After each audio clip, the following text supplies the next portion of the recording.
Bien, soyez les bienvenus, c'est toujours une joie et un grand plaisir et un grand honneur toujours d'avoir cette possibilité d'annoncer la parole de Dieu, d'avoir un message qu'on prépare qui est sur notre cœur et qu'on délivre. Et le titre ce matin de mon message, c'est une libération qui s'est fait attendre.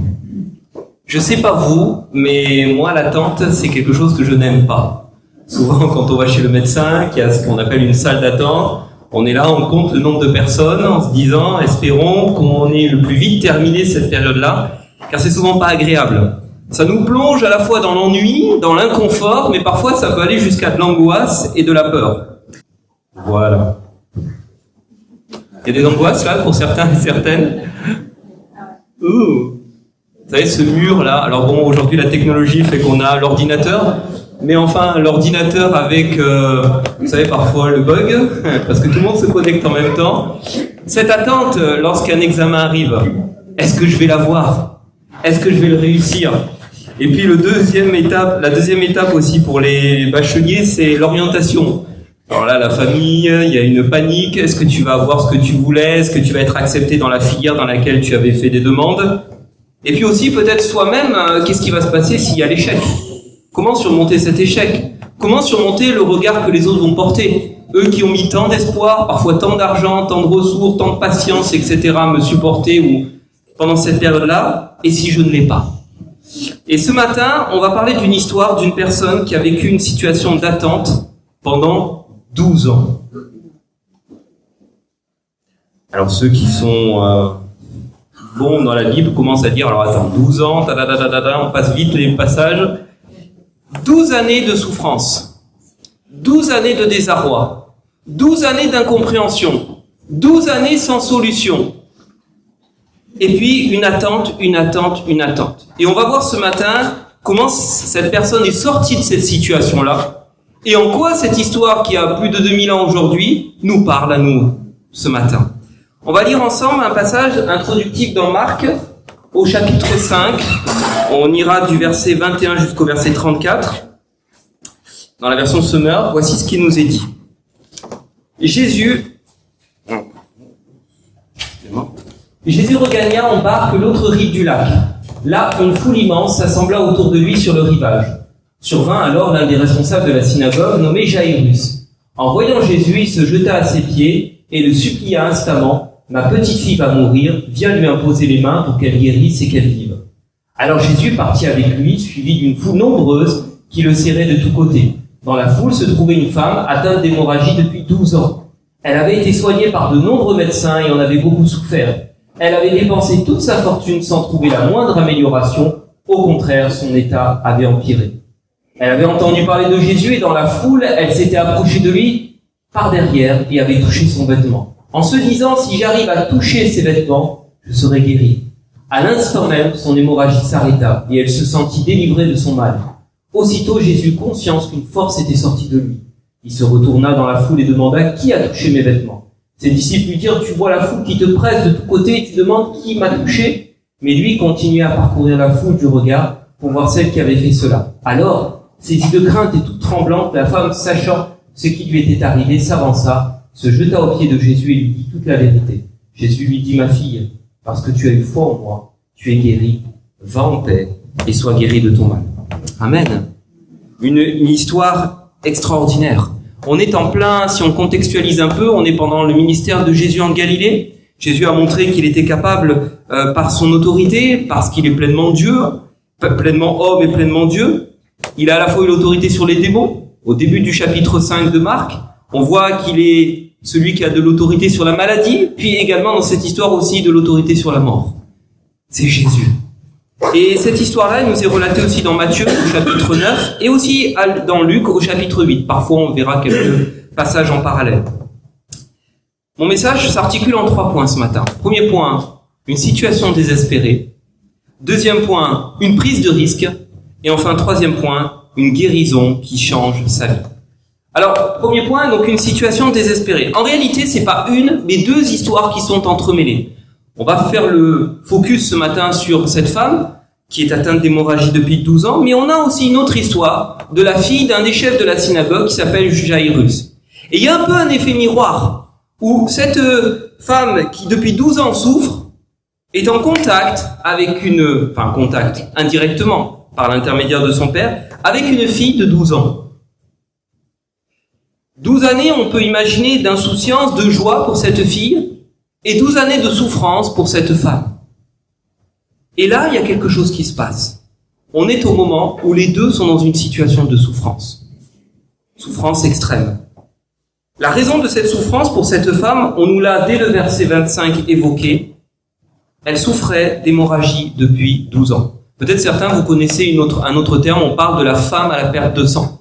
Alors concrètement, quand on regarde un petit peu, alors j'aime bien quand je vois un passage, de voir un peu des commentaires, ce qui en est dit. Si on prend celui de MacArthur, il dit par exemple que la cause de cette perte de sang peut être une tumeur ou une maladie liée à l'utérus. Et cela a provoqué pour elle, depuis 12 ans, des saignements continuels. Pendant 12 années. Alors en tant qu'homme, des fois c'est difficile à le réaliser, quand même quand on cohabite avec quelqu'un, mais là pendant 12 années.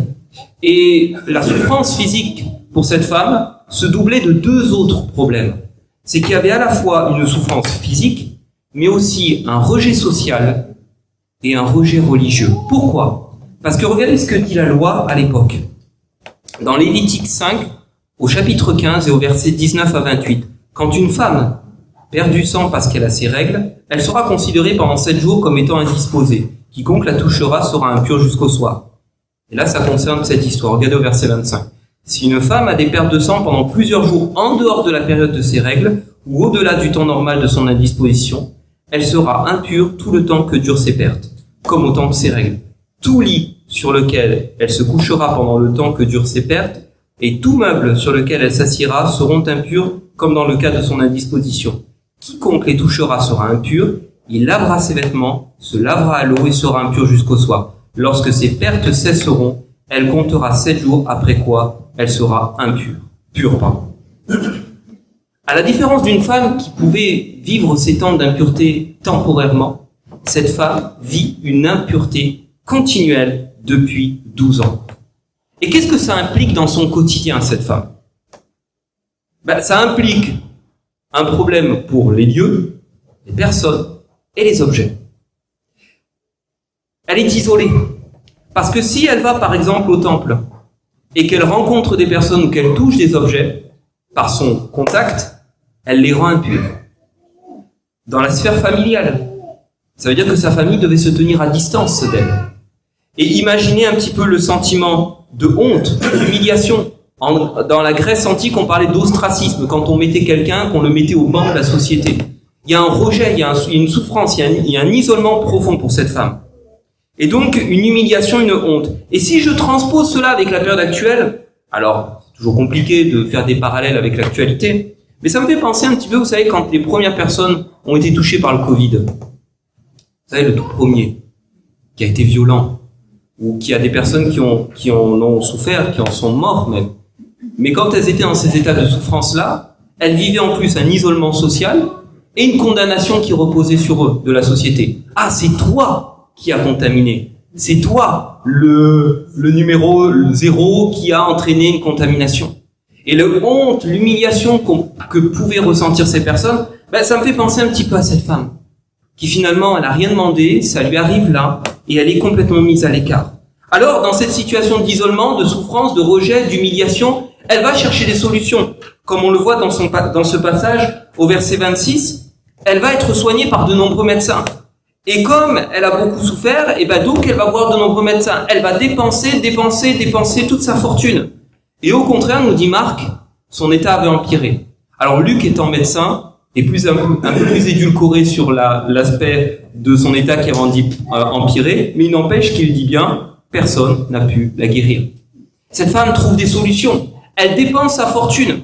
Alors en plus, souvent, le malheur à cette époque, c'est que souvent pour les personnes qui n'avaient pas énormément d'argent, elles rencontraient souvent des charlatans qui en profitaient pour les extorquer de leur argent, pour finalement leur promettre une guérison qui n'aurait jamais lieu. Mais on le sait dans l'histoire que parfois la médecine, ayant ce statut qu'elle avait à l'époque, souvent on avait peu de chance quand même d'être guéri auprès des médecins, même auprès de plus grands spécialistes. Il faut attendre très très récemment pour voir vraiment les bienfaits que pouvait avoir concrètement la médecine. Et du coup, cette femme, elle vit dans une situation de désespoir. Elle a cherché des solutions, elle ne les a pas trouvées. Elle a tourné. Et c'est peut-être ta situation ce matin. Tu cherches le conseil des autres. Il y a une souffrance, il y a un problème, il y a un mal-être, il y a un isolement. Et tu tâtonnes, tu cherches des solutions. Il y a de la honte, il peut y avoir de l'embarras. Qu'est-ce qui peut nous alourdir ce matin? Une souffrance physique, une souffrance psychique, une situation qui paraît sans issue, un peu comme dans un labyrinthe. On tourne, on cherche une solution, on s'épuise dans des solutions. Et on demande à une personne, à une autre personne, on va voir tel médecin, on va en voir tel autre. Et là, une situation ne se règle pas. Voire même parfois, comme Marc le dit, le constat est que notre situation s'empire. La colère, l'amertume, l'aigreur vient. Et alors cette femme, dans cette souffrance-là, va prendre une décision. Elle prend un risque. Elle prend un risque. Regardez ce qu'il est dit dans le verset 27 à 28. Elle avait entendu parler de Jésus, et dans la foule, elle s'était approchée de lui par derrière et avait touché son vêtement, en se disant, si j'arrive à toucher ses vêtements, je serai guérie. Et Luc nous raconte, elle s'approcha de Jésus par derrière et toucha la frange de son vêtement. Quand on lit rapidement ces versets, on n'imagine pas le risque qu'elle a pris.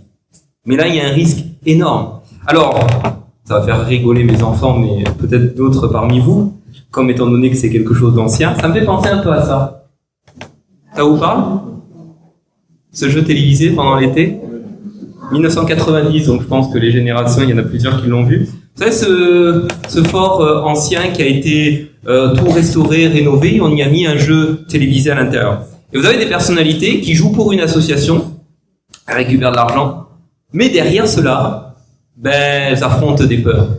Peur du vide, peur parfois de phobies, d'insectes, de scorpions, de migales ou de serpents. Et elles sont amenées à affronter cela, à dépasser. Alors avec des cris, des hurlements, je vous raconte pas, ceux qui connaissent pas. Mais elles prennent des risques.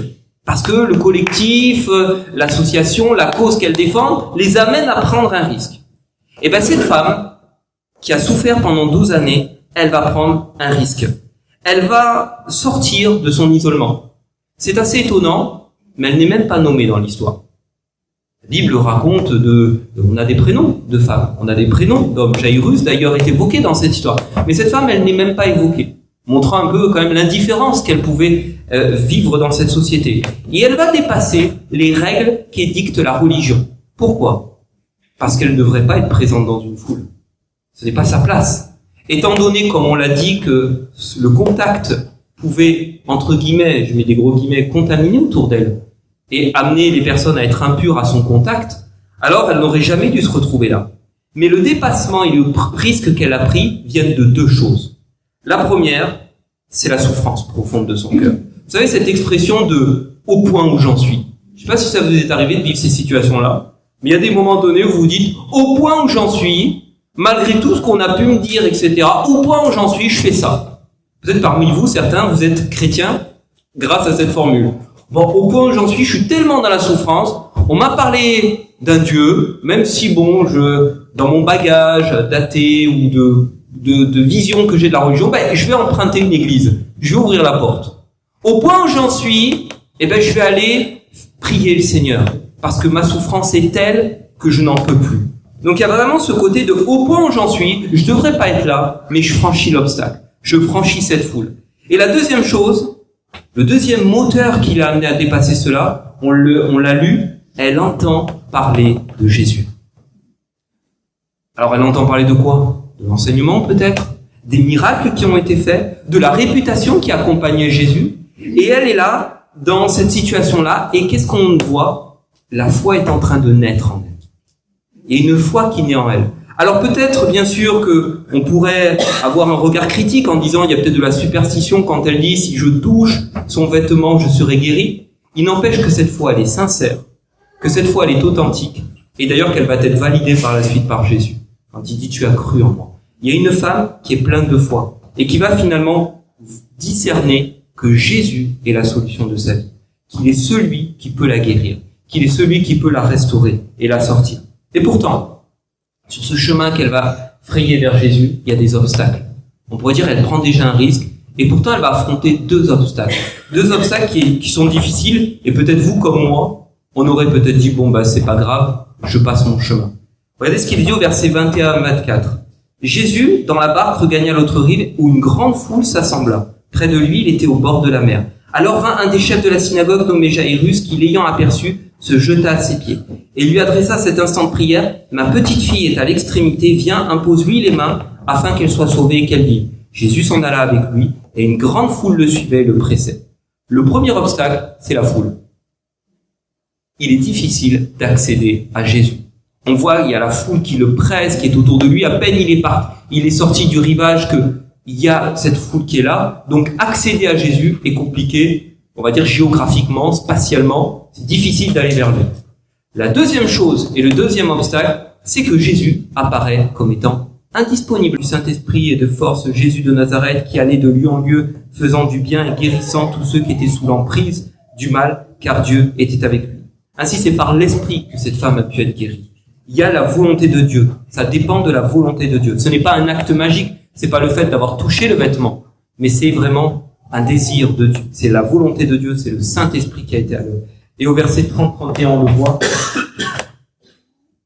En se retournant au milieu de la foule, il dit: qui a touché mes vêtements? Ses disciples lui dirent: mais tu vois la foule qui te presse et tu dis: qui m'a touché? Et Luc nous dit: qui m'a touché? Demanda Jésus. Comme tous s'en défendaient, Pierre lui dit: voyons, maître, la foule t'entoure et te presse de tous côtés. Mais il répondit: quelqu'un m'a touché et j'ai senti qu'une force sortait de moi. Jésus qui est comprimé, qui est entassé par cette foule, sent qu'il y a quelque chose qui sort de lui.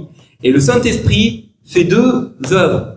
À la fois pour Jésus, il y a une force qui sort de lui. Il sent quelque chose. Et cette femme qui dit: je me sens délivrée de mon mal. Il y a quelque chose qui agit, qui intervient. Alors la guérison que Dieu opère, elle est bien réelle. Elle est bien immédiate. Elle a découlé dans cette histoire d'une foi sincère et authentique qui provient de cette femme. Et il y a aussi le plan souverain de Dieu. Et ce matin, j'aimerais qu'on puisse trouver un équilibre, où parfois on a tendance à voir deux extrêmes. Peut-être ce matin, quand tu as entendu parler de guérison, deux choses ont peut-être émané de toi. Soit de, allez, encore un message de guérison, soit au contraire, de, oh là là, la guérison, j'en peux plus. Parce qu'en fait, on a un souci parfois avec la guérison. On est dans des sociétés occidentales modernes où parfois, cela est presque vu comme mythique, des héros, des miracles, etc. On les édulcore beaucoup. Et parfois, notre réflexe, souvent, je sais pas vous, mais moi, souvent le premier, on a mal, prends un médicament. C'est pas forcément mauvais. Mais c'est-à-dire que parfois, de croire et de réaliser que Dieu peut te guérir, ben c'est difficile. Voire, il y a parfois beaucoup de scepticisme et de doute. Mais de l'autre côté, de dire que Dieu guérit tout le temps, quelle que soit la situation, quelles que soient les personnes, n'importe quand, ça produit en nous de la colère. Parce que je ne suis pas guéri. Parfois. Vous voyez ce que je veux dire? Et parfois, on a un peu ces entre-deux. Et cette histoire, elle nous montre plusieurs choses. Déjà, un, Dieu guérit réellement. Il est celui qui peut guérir. Il est celui qui l'a guéri totalement. Pas qu'à moitié, totalement. Deux, il y a une foi sincère et authentique. Mais trois aussi, il y a un plan souverain de Dieu, c'était le temps de Dieu. Elle a attendu 12 ans et est venu le moment de Dieu où elle a obtenu guérison. Pourtant, Jésus dit, mais il y a plein de personnes qui l'ont touché. Donc c'est pas un acte magique. C'est pas un acte magique. C'est pas une prière magique. C'est pas quelque chose de magique. Mais parmi toute cette foule, une femme a été guérie. Gloire à Dieu. Parfois, certains d'entre nous, alors on est parfois frustrés quand on est chrétien depuis des années, on dit quelqu'un vient au Seigneur et puis tout arrive d'un coup. Faut un peu de jalousie, dire quand même, Seigneur, et Dieu guérit. Et parfois, il va éprouver notre foi. Parfois, il y a une persévérance. Parfois, la guérison ne viendra pas. La guérison, parfois, ne viendra pas. Et alors, qu'est-ce que ça va être dans notre cœur? Eh bien, un peu comme cette femme. Ayons cette patience, cette persévérance. Attendons personnellement qu'il intervienne. Mais sachez une chose, c'est que Jésus s'engage personnellement et réellement. Quand cette femme, elle a été guérie, Jésus savait qui elle était. Et pourtant, il dit, quelqu'un m'a touché, qui elle est cette personne? Alors il y a Pierre qui dit, mais la foule te presse, etc. Vous croyez que Jésus ne savait pas qui était cette personne? Non, mais ce que Jésus attendait, c'est que cette femme qui était dans l'ombre, dans l'embarras, puisse être mise en lumière. Parce que ce que Jésus voulait, faisant fi de toutes les considérations, que normalement elle ne devrait pas être là, que normalement elle ne devrait pas le toucher, Jésus, ce que lui voulait, c'est la rencontrer. C'est avoir une démarche personnelle avec elle. D'ailleurs, la preuve, on le voit au verset 33, cette femme va accepter de se laisser démasquer. Elle vient à lui, avec un cœur tellement touchant, je trouve, quand on voit. Elle est effrayée, tremblante, elle sait ce qui s'est passé en elle, elle vint se jeter à ses pieds et elle lui dit toute la vérité. Et là, on a cette femme qui vient sincèrement, avec beaucoup d'humilité, mais avec beaucoup de soumission et de crainte vis-à-vis du Seigneur, et elle fait une proclamation publique de sa bouche en proclamant sa guérison, en proclamant ce qui s'est passé. Ça nous montre quoi? Que devant Dieu, on ne peut tenir. Lorsque l'humain rencontre le divin, il ne peut tenir. Et même ceux qui sont les plus athées, les plus récalcitrants, les plus durs, les plus orgueilleux, un jour dans le ciel, ils plieront le genou. On ne peut tenir. On ne peut rester debout devant lui. Et il y a cette soumission, parce que lui nous connaît tel que nous sommes. Il nous connaît parfaitement. Il nous connaît mieux que nous-mêmes. Il connaît nos failles, il connaît nos erreurs, il connaît nos faiblesses, il connaît nos moments de joie, il connaît nos talents qu'il nous confie. Et là, on voit que Jésus, ce qui l'intéressait, c'est bien sûr d'avoir une rencontre personnelle avec elle, parce que derrière cela, il y avait autre chose que la guérison. Jésus n'était pas qu'intéressé par que sa guérison physique. Regardez ce qu'il est dit au verset 34. Jésus lui dit, ma fille, parce que tu as eu foi en moi, tu es guérie. Va en paix et sois guérie de ton mal. Il y a plusieurs choses. Déjà, les paroles du Seigneur. Ma fille. Il y a des paroles rassurantes. Toi qui es humiliée, toi qui te sens honteuse, pas digne, ma fille, tu es fils et fille de Dieu. La deuxième chose, c'est qu'il lui dit, tu es guérie, va en paix. Dans le terme de guéri, je ne sais pas si vous vous en souvenez quand on en avait parlé avec Bartimée, il y a le double sens. C'est le terme sozo. C'est à la fois une guérison physique, mais à la fois une guérison spirituelle. Parce que ce qui intéresse Jésus, c'est que cette fille d'Abraham devienne enfant de Dieu. Et quand on voit qu'elle est guérie, il y a une guérison totale et complète. Elle qui vivait dans la souffrance physique, dans un rejet social, dans un rejet spirituel, dans un isolement religieux, elle vit au contact de Jésus une guérison physique, une guérison spirituelle, et elle fait partie d'un club, elle fait partie d'un peuple, le peuple des élus. Elle est enfant de Dieu, elle est réintégrée. Elle qui était en marge de la société, comme pouvaient l'être les lépreux, elle est réintégrée dans le peuple de Dieu. Amen. Ça nous plonge dans la joie, dans l'allégresse de savoir ce que Dieu est capable de faire. Et cette femme-là, sans s'en rendre compte, quand elle témoigne de ce qui s'est passé, vous savez qui c'est qui est à côté? Un certain Jairus. Et Jairus voit devant ses yeux une guérison. Et cela va permettre de montrer, parce que les choses sont jamais faites au hasard, Dieu conduit toutes choses, ça va permettre de montrer à Jairus ce que Jésus, rempli du Saint-Esprit, est capable de faire, et préfigurant la guérison de sa fille qui aura lieu quelques versets plus loin dans Marc, où on verra que sa fille qui est mourante, qui est morte, va revenir à la vie et va vivre une guérison extraordinaire. En conclusion, ce matin, j'aimerais simplement vous dire que quelle que soit ta situation, peut-être désespérée, un mal, une épreuve, une souffrance peut ronger ta vie, pèse lourd sur tes épaules. Sache une chose, tu peux avoir confiance en Dieu. Tu peux déposer devant lui tes fardeaux, tes soucis, tes épreuves. Parce que, à l'image de cette femme, peut-être tu ne t'en sens pas digne, mais lui, il est là. Il est présent. Et parfois, ça va mettre du temps. Parfois, on comprend pas toujours. Alors, sans vous raconter toute mon histoire personnelle, je suis le deuxième enfant. Ma sœur, qui est l'aînée, qui était handicapée, est décédée depuis, n'a jamais été guérie. Et on pourrait dire que cela peut plonger finalement la famille dans une situation de profonde amertume, souffrance de cette situation-là, mais ça a fait tout l'inverse. Parce que la foi qui a résulté de cela, de mes parents, qui a été transmise, et que nous, on a eu personnellement, chacun de mes frères et sœurs, ça nous a accrochés en Dieu. Je vous dis pas cela pour vous dire, mais tu ne seras pas guéri. Mais c'est pour vous montrer que, quel que soit le plan de Dieu, parfois on comprend pas toujours. Dans Hébreux 11, quand on voit la foi, si vous relisez, on a deux catégories. On a des catégories de personnes qui par la foi vont faire des choses extraordinaires, et qui par la foi d'autres personnes tout autant dignes vont subir des atrocités, des épreuves dans leur vie.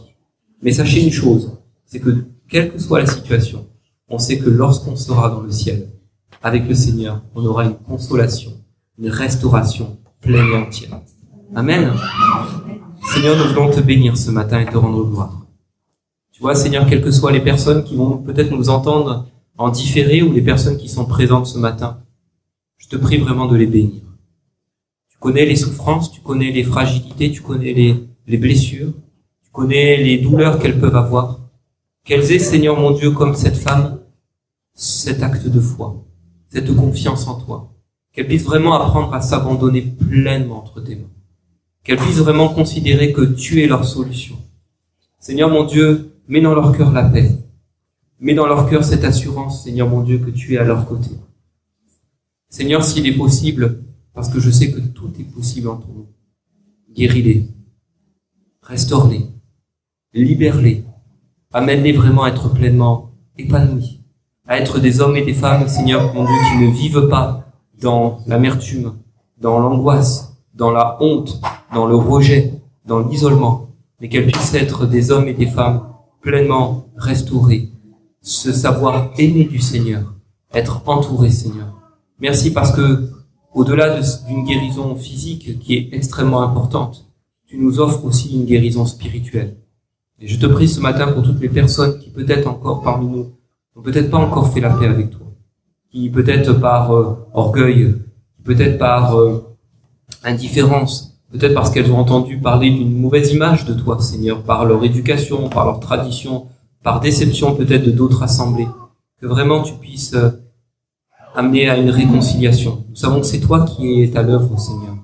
Que parfois, Seigneur, nous ne sommes que, Seigneur, cette créature qui t'accepte, Seigneur. Et que nous puissions, Seigneur, ce matin nous laisser trouver par toi.